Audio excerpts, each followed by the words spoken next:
الخير والرضا والسخط والسخط وكما قال عليه الصلاة والسلام. اللهم صل على سيدنا محمد وعلى آل سيدنا محمد وسلم. اللهم صل على سيدنا محمد وعلى آل سيدنا محمد وسلم. اللهم صل على سيدنا محمد وعلى آل سيدنا محمد وسلم.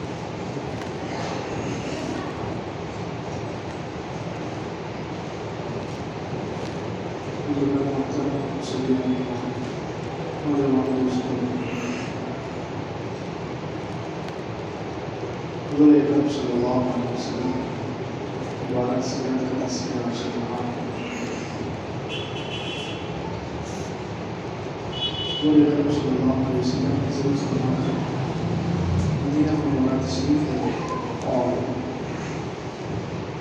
وہاں پر زندگی کی تعمیر کی اور اپنی منزل اور اپنے گھر بنائے اور اپنے عیال کو مکہ مکرمہ سے مدینہ منورہ بلوایا. زینب رضی اللہ عنہ جو حضرت پاک صلی اللہ علیہ وسلم کے گھرانوں میں آپ کی بیٹیوں میں سب سے بڑی بیٹی تھی. ان کے بارے میں اس میں اختلاف بیان ہو چکا ہے کہ وہ کیسے ہجرت کر کے آئی اور کیسے ان کا انتقال ہوا. اب دوسری جو بیٹی ہے حضرت رقیہ رضی اللہ عنہا یہ حضرت پاک صلی اللہ علیہ وسلم کی نبوت سے 5 سال پہلے پیدا ہو گئی اور بہت آزمائشوں میں اور مصیبتوں میں ہم نے زندگی گزاری. حضرت سیدہ رقیہ رضی اللہ عنہا جو اللہ کے ایک بندے ہوتے ہیں, اللہ رب العزت کے پاس ان کا مقام ہوتا ہے, اس مقام کے اعتبار سے اللہ رب العزت انسانوں کو آزماتے ہیں, مصیبتوں میں اور بلاؤں میں گرفتار کرتے ہیں.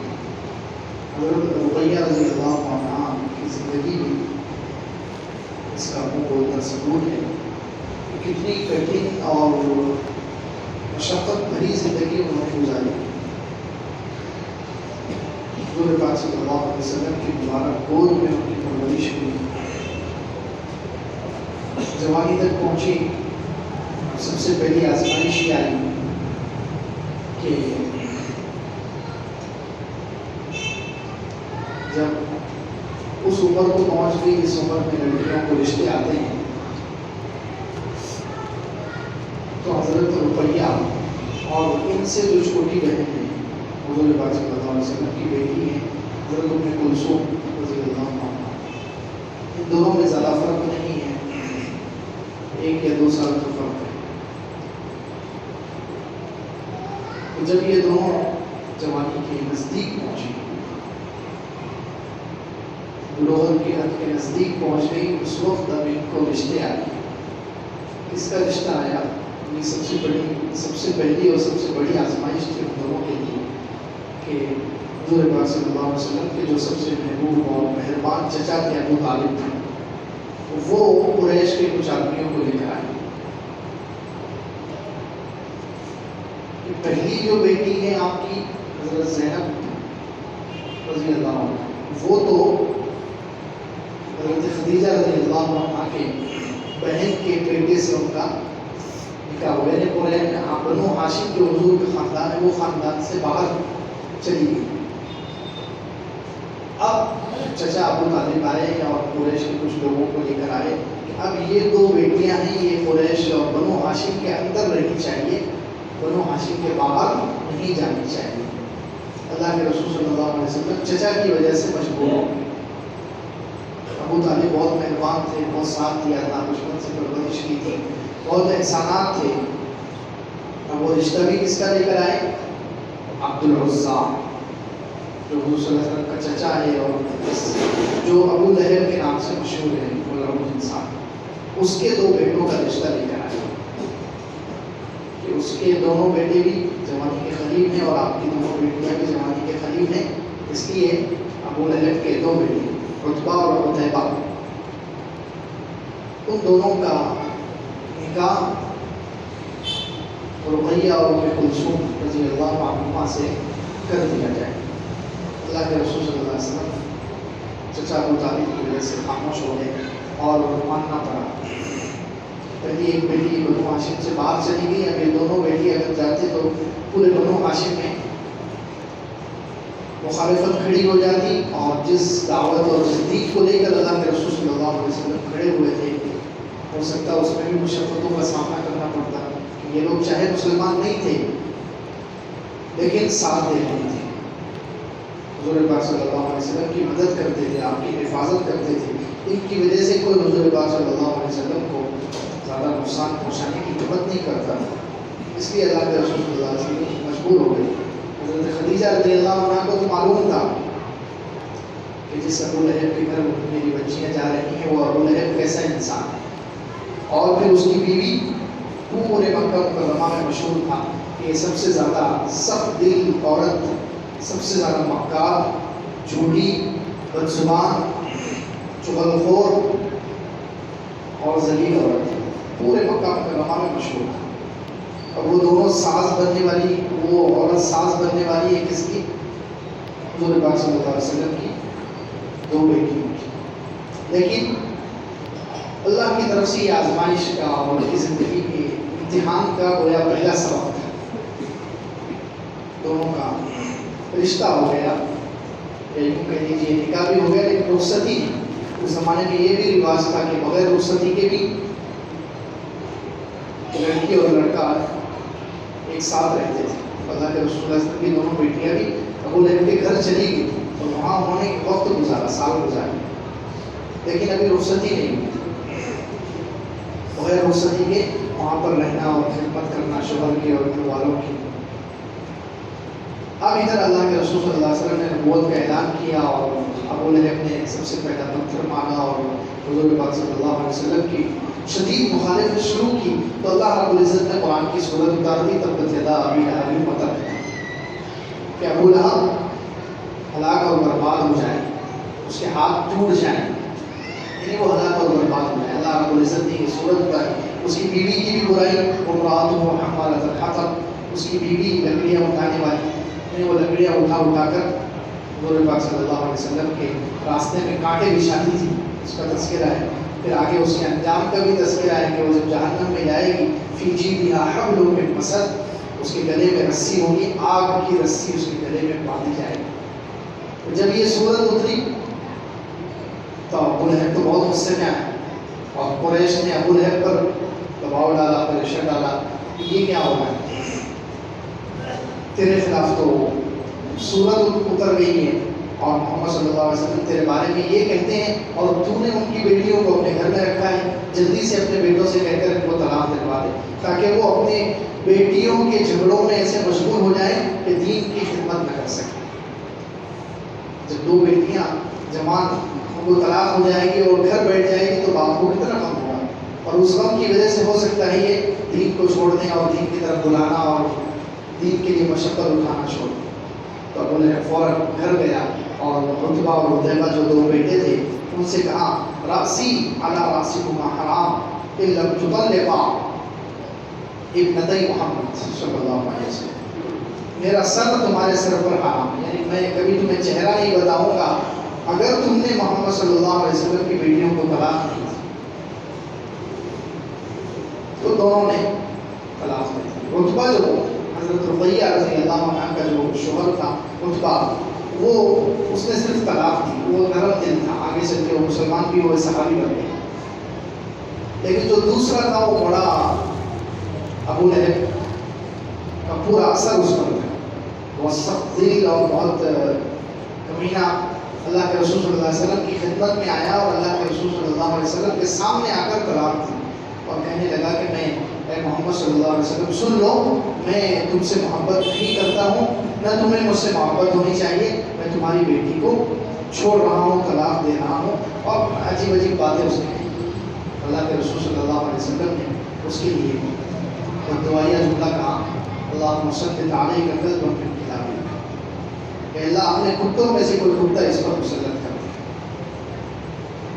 یہ ابو لہب کا بیٹا ہے عتیبہ، اس پر پھر وہ ملک شام تجارت کے لیے گیا تو سب قافلے والوں کو معلوم تھا، سب مشرک ہیں، لیکن سب کو یقین ہے کہ اس سفر میں کچھ ہونے والا ہے، کیونکہ محمد صلی اللہ علیہ وسلم نے اس عتیبہ کو بددعا دی ہے اور اس کا اثر ظاہر ہوگا، اس لیے سب کیا کرتے تھے، سب اس کو گھیر کر سوتے تھے، اس کو بیچ میں سلاتے تھے اور سب گھیر کر سوتے تھے، اور جتنا ان کے پاس قافلے میں سامان تھا، سامان بھی چاروں طرف سے رکھ دیتے تھے تاکہ کوئی کتا یا جو بھی ہے وہ آ کر اس کو ختم نہ کرے۔ لیکن جب اللہ کی مشیت اور اللہ کا فیصلہ اور قضا آ جاتی ہے تو پھر وہ اس کو روکنے کے لیے کتنے ہی بند باندھے جائیں، کتنے بھی اسباب اختیار کیے جائیں، پھر وہ قضا اور اللہ کا فیصلہ رکتا نہیں۔ تو اسی سفر میں جب وہ درمیان میں سارے سامانوں کے بیچ میں اور انسانوں کے گھیرے میں سو رہا تھا، اللہ کی طرف سے ایک شیر آیا اور وہ شیر سب کو پھلانگ کر گیا اور اس کو پھاڑ کر ٹکڑے کر دیا۔ تو خیر یہ دونوں کی سب سے پہلی آزمائش تھی حضرت رقیہ رضی اللہ عنہا کا اور حضرت ام کلثوم رضی اللہ عنہا کا یہ امتحان تھا۔ سب سے پہلی آزمائش تھی کہ ان کو جوانی میں بے رخصتی سے پہلے ان کو طلاق ہو گئی اور وہ گھر آ کر بیٹھے، لیکن اللہ رب العزت نے پھر ادھر حضرت عثمان رضی اللہ عنہ مسلمان ہوئے تو حضرت عثمان رضی اللہ عنہ نے حضرت رقیہ کے لیے پیغام بھیجا۔ حضرت عثمان رضی اللہ عنہ نے حضور پاک صلی اللہ علیہ وسلم کے پاس پیغام بھیجا، حضور پاک صلی اللہ علیہ وسلم نے خوشی سے قبول کر لیا، کیونکہ سب کو معلوم تھا حضرت عثمان رضی اللہ عنہ کتنے شریف النفس ہیں، کتنے حیا والے ہیں، کتنے اونچے نسب والے ہیں، اونچے خاندان والے ہیں، ہر چیز کامل الحیاء والایمان ان کا لقب ہے کہ وہ حیا میں بھی اور ایمان میں بھی مکمل ہے۔ اللہ کے رسول صلی اللہ علیہ وسلم نے قبول کر لیا اور دونوں کا نکاح ہو گیا۔ حضرت رقیہ رضی اللہ عنہ کا حضرت عثمان ابن عفان رضی اللہ عنہ کے ساتھ نکاح ہوا۔ کہتے ہیں کہ اس زمانے میں ایسا خوبصورت اور اتنا بہترین جوڑا دیکھا نہیں گیا تھا۔ سارے مکے والے اس دن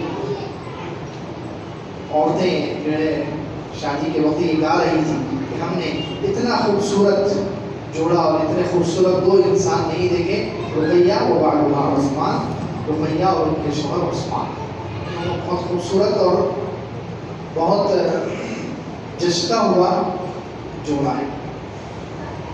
تو کچھ سال مکہ مکرمہ میں رہے نکاح کے بعد، پھر جب مکہ والوں کی طرف سے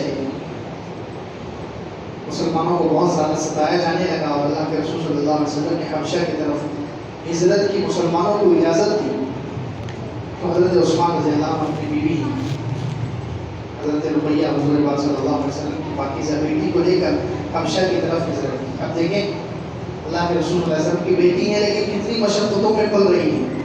آج تو پتہ نہیں ہم نے مسلمان ہونے کو اور اسلام کو بہت آسان اور ایک حلوہ سمجھ لیا۔ یہ اللہ کے رسول صلی اللہ علیہ وسلم کی پاک بیٹی ہیں، عورت ذات ہے، لیکن ان پر کتنی مشقتیں آ رہی ہیں دین کی وجہ سے، اسلام کی وجہ سے۔ پہلے تو طلاق ہوئی، وہ ایک آزمائش الگ، اب دوسری آزمائش کہ اپنا وطن چھوڑ کر، اپنی ماں کو چھوڑ کر، اپنے پیارے باپ حضرت محمد رسول اللہ صلی اللہ علیہ وسلم کے مبارک سائے کو چھوڑ کر اور آپ کی شفقت کو چھوڑ کر وہ اللہ کے لیے ہجرت کر رہی ہے۔ اللہ کے رسول صلی اللہ علیہ وسلم نے ارشاد فرمایا کہ روئے زمین پر حضرت لوط علیہ السلام کے بعد یہ پہلا جوڑا ہے جس نے میاں بیوی دونوں نے ہجرت کی، حضرت عثمان اور حضرت رقیہ رضی اللہ عنہ حبشہ کی طرف ہجرت کی۔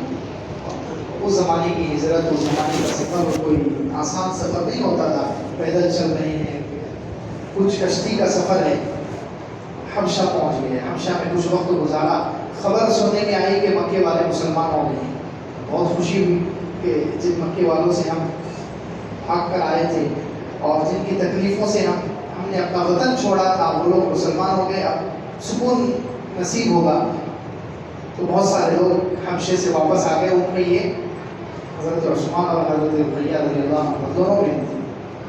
جب مکے کے قریب پہنچے تو معلوم ہو رہا ہے کہ وہ خبر جھوٹی تھی، مکے والے مسلمان نہیں ہوئے بلکہ اور زیادہ سخت مخالفت پر ہیں، ابھی تو اور زیادہ تکلیفیں پہنچا رہے ہیں اور ان کی تکلیفیں انتہا تک پہنچی ہیں۔ تو بعض روایتوں میں ہے کہ انہوں نے پھر وہاں سے دوسری مرتبہ ہجرت، حبشائی کی طرف واپس چلے گئے، کیونکہ معلوم تھا اندر جا کر رہنا کوئی آسان کام نہیں، اور ان دونوں کا تو حضور پاک صلی اللہ علیہ وسلم سے خاص رشتہ تھا، بیٹی اور داماد ہے، اس لیے ان کو کچھ زیادہ ہی تکلیفیں دی جاتی تھی، کچھ زیادہ مشقت کا سامنا کرنا پڑتا، اس لیے وہیں سے دوسری مرتبہ صعوبت پر صعوبت، مشکلات پر مشکلات، تکلیفوں پر تکلیفیں، آزمائشوں پر آزمائشیں، حبشہ کی طرف دوسرا سفر،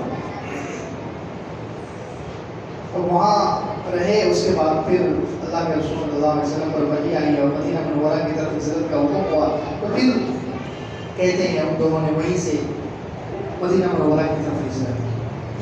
اب حضرت رقیہ رضی اللہ عنہ مدینہ منورہ پہنچی، انتظار میں ہیں کہ میں ملاقات کروں گی، بہت سال ہو گئے اپنے والدین سے، ماں باپ سے مل کر بہت سال ہو گئے، اپنے رشتہ داروں سے مل کر بہت زمانہ گزر گیا، اب وہ انتظار میں ہیں کہ یہاں پر اب حضور پاک صلی اللہ علیہ وسلم، میرے والد بھی آئیں گے، میری والدہ بھی آئیں گے، خدیجہ رضی اللہ عنہ۔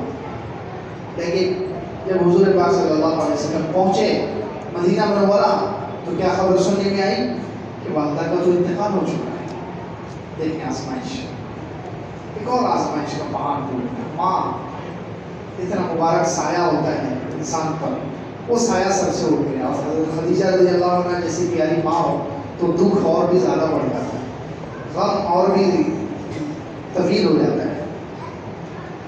جب معلوم ہوا کہ انتقال ہو گیا حضرت خدیجہ رضی اللہ عنہ، پھر اس کے بعد حضرت عثمان اور حضرت رقیہ رضی اللہ عنہ کو شادی ہوئی، کئی سال ہوئے تو ایک لڑکا ہوا جس کا نام عبداللہ ہے۔ لڑکے کا نام انہوں نے عبداللہ رکھا، اسی لیے حضرت عثمان کی کنیت تھی ابو عبداللہ۔ ایک لڑکا پیدا ہوا، اتنی ہی اولاد تھی، کوئی لڑکی نہیں، اور وہ لڑکا بھی 5 یا 6 سال کی عمر کو پہنچا۔ اب پھر ایک اور آزمائش انتظار کے لیے کھڑی ہوئی۔ دیکھیں آزمائشوں پر آزمائش ہے، کیا زندگی ہے ان لوگوں کی، اللہ ہو۔ بچہ ایک ہی لڑکا ہے اور کوئی اولاد نہیں ہے، اب وہ ایک مرتبہ ایک مرغے کے ساتھ کھیل رہا ہے، مرغے کے ساتھ وہ بچہ کھیل رہا ہے، تو اچانک مرغے نے اس بچے کو، عبداللہ کو، آنکھ میں چونچ مار دی۔ اس کی وجہ سے آنکھ میں جو تکلیف اور پانی نکلنا شروع ہوا اور اس کی تکلیف بڑھتی چلی گئی، یہاں تک کہ اسی مرغے کے چونچ مارنے کی وجہ سے بچے کا انتقال ہو گیا۔ بچپنے میں بچے کا انتقال ہو گیا، بچہ بھی جدا ہو گیا۔ دیکھیں آزمائشیں دیکھیں۔ اب حضور پاک صلی اللہ علیہ وسلم ہجرت کر کے آئے اور پہلے سال میں بچے کا انتقال ہوا، اور دوسرا سال آیا سن 2 ہجری، حضور پاک صلی اللہ علیہ وسلم ادھر تیاری کر رہے ہیں غزوہ بدر کی، غزوہ بدر میں جا رہے ہیں حضور پاک صلی اللہ علیہ وسلم، اور ادھر حضرت رقیہ رضی اللہ عنہ کو بخار ہو گیا اور بہت سخت بیماری میں مبتلا ہوئی۔ اللہ کے رسول صلی اللہ علیہ وسلم تو حضرت عثمان رضی اللہ عنہ کو ان کے پاس چھوڑ کر چلے گئے۔ حضرت عثمان رضی اللہ عنہ بھی تیار تھے غزوہ بدر میں جانے کے لیے، کیونکہ بدر اسلام اور کفر کی پہلی لڑائی اور بہت عظیم الشان لڑائی، اس میں شرکت کرنے والوں کا بہت اونچا مقام ہے، تو وہ فضیلت حضرت عثمان رضی اللہ عنہ بھی چاہتے تھے کہ مجھے وہ فضیلت حاصل ہو جائے، لیکن اللہ کے رسول صلی اللہ علیہ وسلم نے ان کو روک دیا۔ کیوں؟ حضرت رقیہ کے پاس کوئی نہیں تھا، بیوی کے پاس ایسی مصیبت کے وقت اور بیماری کے وقت، جو بیماری بہت ہی زیادہ شدید ہو، اگر شوہر موجود ہو تو بیوی کو بہت تسلی ہوتی ہے، اس لیے اب دوسری کوئی بڑی عورت بھی نہیں تھی، تو اللہ کے رسول صلی اللہ علیہ وسلم نے حضرت عثمان رضی اللہ عنہ کو ان کی تسلی کے لیے روک دیا، اور ادھر اللہ کے رسول صلی اللہ علیہ وسلم غزوہ بدر کے لیے گئے، وہاں پر فتح ہوئی، وہاں سے فتح کی خبر لے کر حضور پاک صلی اللہ علیہ وسلم تو فتح ہونے کے بعد، غزوہ بدر میں کامیابی ہونے کے بعد کچھ دن تک وہیں ٹھہرے رہے، لیکن جیسے ہی فتح ہوئی تھی تو حضرت زید بن حارثہ رضی اللہ عنہ کو مدینہ منورہ بھیج دیا تھا فتح کی خوشخبری سنانے کے لیے۔ تو ادھر حضرت زید بن حارثہ رضی اللہ عنہ مدینہ منورہ میں خوشخبری سنانے کے لیے پہنچے، تو ادھر دیکھا کہ لوگ قبرستان سے واپس آ رہے ہیں، پتہ چلا کہ حضرت رقیہ رضی اللہ عنہ کا انتقال ہو چکا ہے، اور حضرت عثمان رضی اللہ عنہ کو دفن کر کے واپس آ رہے ہیں۔ اب ان کی آزمائشیں دیکھیں، حضرت رقیہ رضی اللہ عنہ حضور پاک صلی اللہ علیہ وسلم کی دوسرے نمبر کی لڑکی ہیں، کتنی آزمائشوں میں انہیں زندگی گزاری۔ پہلے طلاق ہو گئی، ابو لہب کے بیٹے نے طلاق دے دی، اس کے بعد ہجرت کرنا پڑا، 2 مرتبہ انہوں نے شام حبشہ کی طرف انہوں نے ہجرت کی ہے، اس ہجرت کی مشقت ہے. پھر مدینہ منورہ کی طرف ہجرت کی ہے، اس کی مشقت. پھر اس کے بعد بیٹے کا انتقال ہو گیا، اس کی مشقت. پھر اس کے بعد خود بیمار رہ کر خود اللہ کے پاس پہنچ گئی. کتنی مشقتوں بھری زندگی. علامہ اقبال رحمۃ اللہ نے اسی لیے کہا یہ شہادت گہے الفت میں قدم رکھنا ہے. لوگ آسان سمجھتے ہیں مسلمان ہونا. مسلمان ہونے کو لوگوں نے سمجھ لیا کہ حلوہ پراٹھا کھانے کا نام مسلمان، نمازیں چھوڑنے والے کا نام مسلمان ہے، حرام کھانے والے کا نام مسلمان ہے، سال بھر میں 1-2 رات جاگ کر اللہ سے دعا کر لینے کا نام مسلمان ہے. یہ آسان سمجھتے ہیں. حالانکہ مسلمان ہونا کسے کہتے ہیں؟ یہ شہادت گہے الفت میں قدم رکھنا ہے، اللہ کی محبت میں شہید مر جانے کی اور شہید ہونے کی جگہ میں گویا ہم نے قدم رکھ دیا ہے. مسلمان ہو کر ہم نے اللہ کی محبت میں کٹ جانے کے لیے قدم رکھ دیا ہے. یہ شہادت گہے الفت میں قدم رکھنا ہے. لوگ آسان سمجھتے ہیں مسلمان. دوسری جگہ کہا علامہ اقبال نے چونی گویم مسلمان بلرزم کہ دانم مشکلات لا الہ را. جب میں اپنے آپ کو مسلمان کہتا ہوں تو رس جاتا ہوں، کانپ جاتا ہوں، کبھی تاری ہو جاتی. کیوں؟ کہ میں جانتا ہوں لا الہ کی مشکلات. لا الہ کے پیچھے کیا تقاضے ہیں، کیا مشقتیں ہیں، کیا قربانیاں ہیں. نفس سے لڑنا ہے، ماحول سے لڑنا ہے، کافروں سے لڑنا ہے، اللہ کے دشمنوں سے لڑنا ہے، شیطان سے لڑنا ہے، زندگی پر آفتوں اور مصیبتوں میں گزار دینا ہے، پھر جنت پانا ہے. یہ ہے مسلمان.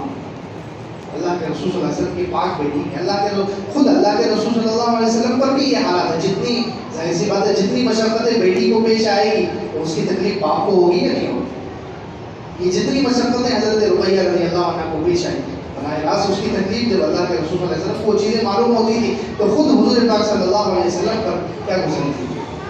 اس لیے یہ دنیا ہے. ہمیں ایک سبق تو اس واقعے سے یہ لے لینا چاہیے کہ دنیا کی ہم تکلیفوں کو زیادہ مشکل نہ سمجھیں، دنیا کو بہت زیادہ سر پہ نہ چڑھائیں،